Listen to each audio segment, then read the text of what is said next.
Hello everyone, welcome to my channel. Today our topic is about editing name range, deleting name range and applying names. So first of all, it's located here under the formula here, name manager. From here we can edit and delete our name ranges. And here when I come here, you can see I have the sum of first week and average of third week and the last one. So I want to apply name here instead of this. From H4 to H21 I want to apply name ranges here. So first of all, when I come here, I have one my name, which is this, and the other one is name, also this one. I have to delete one of these. It's pretty easy. I just come here to name manager. You can see I have all of my name ranges.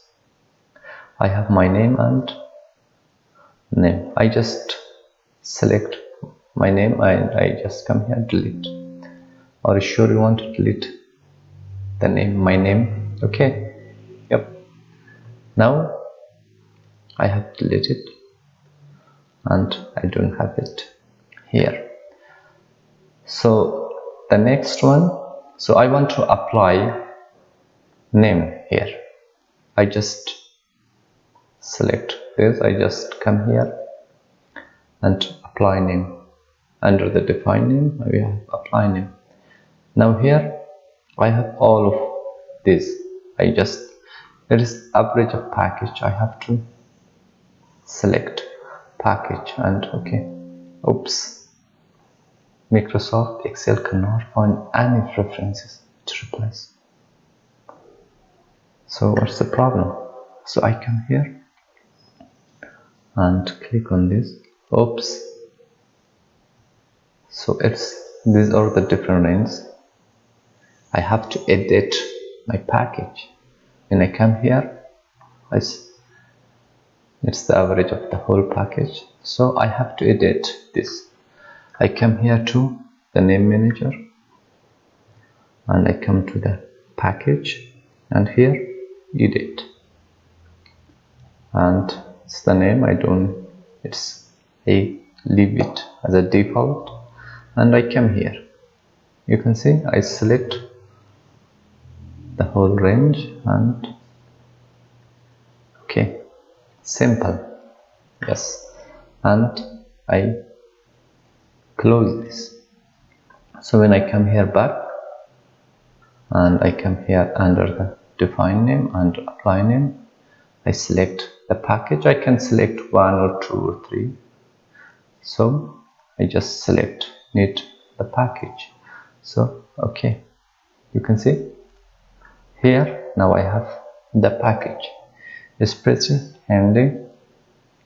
So also if we have like hundreds, thousands of rows or columns. And here is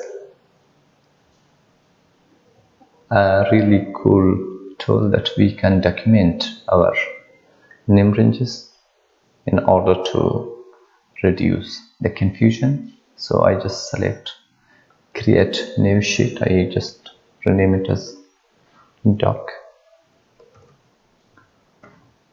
and enter. So I just come here to use in formula. I just come here and paste name. After that I click paste list. You can see I have the formula here. All of this, from here we can examine our name ranges if it's correct, if it's not. So this follows the same patterns, and that's it. In this video we have learned how to edit, how to delete and how to apply name ranges and how to document a name range. Thank you for watching. If you're new here, please subscribe to my channel and don't forget to hit the bell icon. Thank you so much.